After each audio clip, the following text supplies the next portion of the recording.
Terima kasih Taufik. Assalamualaikum dan salam negaraku Malaysia. Polis berjaya menahan salah seorang anggota geng Samun yang paling digendaki di Sarawak, geng Samun Rantau pagi tadi. Hasil maklumat dan tindakan pantas, suspek yang merupakan salah seorang daripada sekumpulan 3 lelaki dari Entekong, Indonesia, berjaya dikesan di Lundu setelah merompak sebuah rumah di Batu Kawah pada sekitar pukul 3 pagi tadi. Menurut Ketua Jabatan Siasatan Jenayah IPK Sarawak SAC Datuk Dev Kumar, ketiga-tiga suspek terbabi telah dikesan melarikan diri ke sempadan Indonesia melalui Jalan Ladang pada pukul 4.30 pagi menggunakan sebuah kenderaan yang dicuri. Suspek yang berumur 29 tahun itu berjaya diberkas dalam adegan kejar-mengejar sejauh 1 kilometer itu, namun 2 daripada mereka telah berjaya meloloskan diri. Turut dirampas bersama suspek sebilah parang, komputer riba, 8 telefon bimbit dan sepasang sarung tangan. Usaha mengesan 2 lagi suspek sedang giat dijalankan. SAC Datuk Dev yang dihubungi pemberita RTM turut mengesahkan kes di Batu Kawah pagi tadi merupakan kes rompakan ke-6 bagi daerah Padawan tahun ini. Geng Samun Rantau ini telah mula dikesan bergerak aktif di sekitar kawasan Kuching, Samarahan dan Padawan ini sejak awal tahun lepas. Kes akan disiasat di bawah Seksyen 392 dan 397 Kanun Keseksaan bagi Samun bersenjata dan berkumpulan. Pergerakan Pemuda Parti Pesaka Bumi Putra Bersatu PBB tidak akan mencadangkan mana-mana nama calon dari kalangan pemuda untuk bertanding dalam pilihan raya umum akan datang. Ketua Pemuda PBB Datuk Seri Fadilah Yusof berkata, ini kerana pihak parti lebih tahu menilai calon yang terbaik. Saya tidak akan kemukakan sebab kita tahu proses parti PBB khususnya mereka tahu menilai. Dan biasanya akan memberi ruang dan peluang kepada generasi muda untuk mewakili parti. Datuk Seri Fadilah berkata sudah menjadi dasar pemuda PBB untuk sentiasa mengikuti, menghormati dan patuh kepada budi bicara Ketua Menteri yang juga Presiden Parti. Yang penting apa yang kita tanamkan, semaikan dalam kalangan pemuda ialah untuk berkhidmat. Memberi yang terbaik kepada rakyat dan bukan untuk menjadi wakil rakyat. Walau bagaimanapun, tambah beliau, pemuda PBB akan memberikan perkhidmatan terbaik sekiranya berpeluang untuk menjadi wakil rakyat. Datuk Seri Fadilah yang juga ahli Parlimen Putrajaya bercakap kepada media selepas meninjau proses pengagihan bantuan rakyat Satu Malaysia bagi Parlimen Putrajaya bertempat di Dewan Akademi Kastam, Kuching.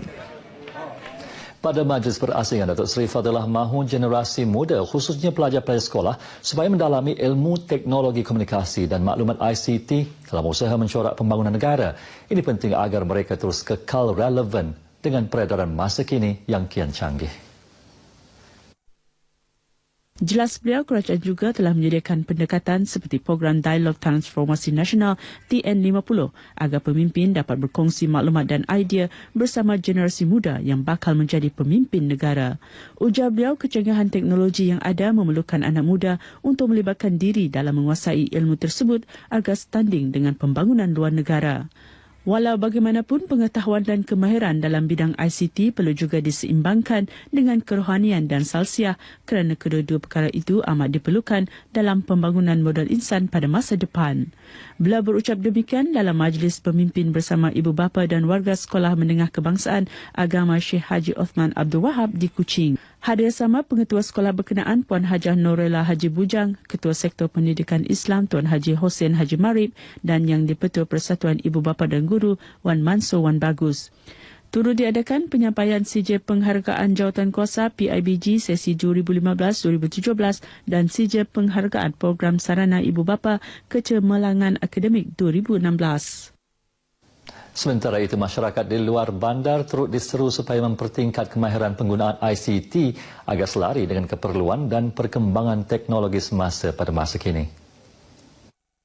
Menteri di Jabatan Perdana Menteri Datuk Joseph Entulu Blaun berkata masyarakat di luar bandar perlu memahami pelbagai manfaat penggunaan ICT yang boleh memberi kemudahan kepada mereka.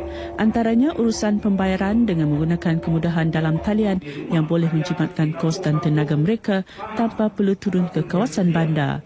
Selain daripada itu, mereka dapat memperoleh maklumat terkini mengenai perkembangan semasa melalui penggunaan ICT.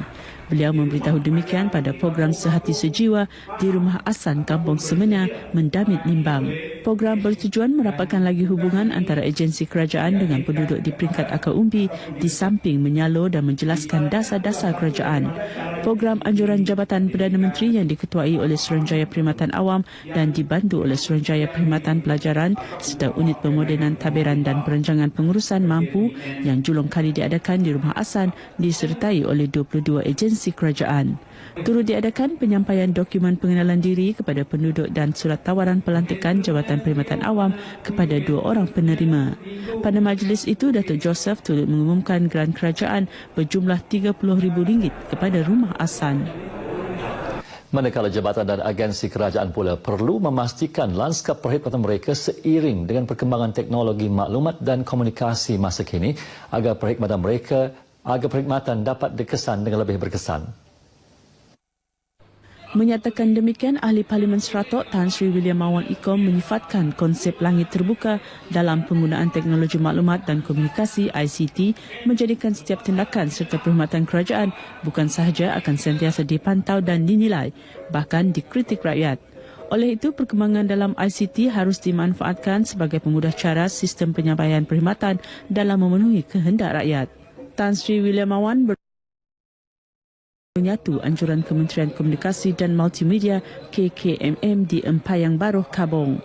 Kepada masyarakat keseluruhannya, Tan Sri Mawan mengingatkan mereka supaya lebih bertanggungjawab dalam mendapatkan maklumat dan menyebarkan apa-apa yang mereka peroleh. Pertukaran maklumat yang pantas melalui pelbagai medium media sosial menuntut mereka sentiasa berhati-hati agar setiap yang disebarkan tidak memecah belahkan keharmonian sedia ada. Sementara itu, program menghubung menyatu julung kali diadakan di kawasan Seratok dan akan dilaksana di tempat lain seluruh negara. Ia bertujuan menghubungkan KKMM dengan masyarakat luar pada masa sama melaksanakan penyampaian perkhidmatan bersemuka. Segenap lapisan masyarakat, terutama golongan orang kurang upaya OKU, harus dilibatkan dalam pelbagai program bagi memastikan penyertaan menyeluruh masyarakat. Menteri Kebajikan, Wanita dan Kesejahteraan Komuniti Datuk Fatimah Abdullah berkata penyertaan menyeluruh ini penting supaya setiap individu atau golongan merasakan diri mereka dihargai dan menjadi sebahagian daripada masyarakat. Jelasnya, pihak pengajuan seperti untuk program sukan misalnya akan memastikan keperluan golongan OKU dipenuhi. So when there is an indication that they would like to join, we will make sure that facilities, preparations will be made to cater for their needs. Datuk Fatimah ditemui media selepas majlis pelepasan larian Borneo di Kuching. Menyentuh mengenai penganjuran larian itu, beliau berkata ia merupakan satu usaha yang baik untuk memperkukuhkan perpaduan dan integrasi antara rakyat Sarawak dan Sabah. Program tersebut dijalankan serentak di Kuching dan Kota Kinabalu, Sabah. Larian di Sarawak melibatkan 1,800 peserta dan lebih 2,000 di Sabah dalam 3 kategori. Setakat ini dahulu berita dari Sarawak untuk N5 petang ini. Berita seterusnya kembali bersama Taufik di Angkasa Puri.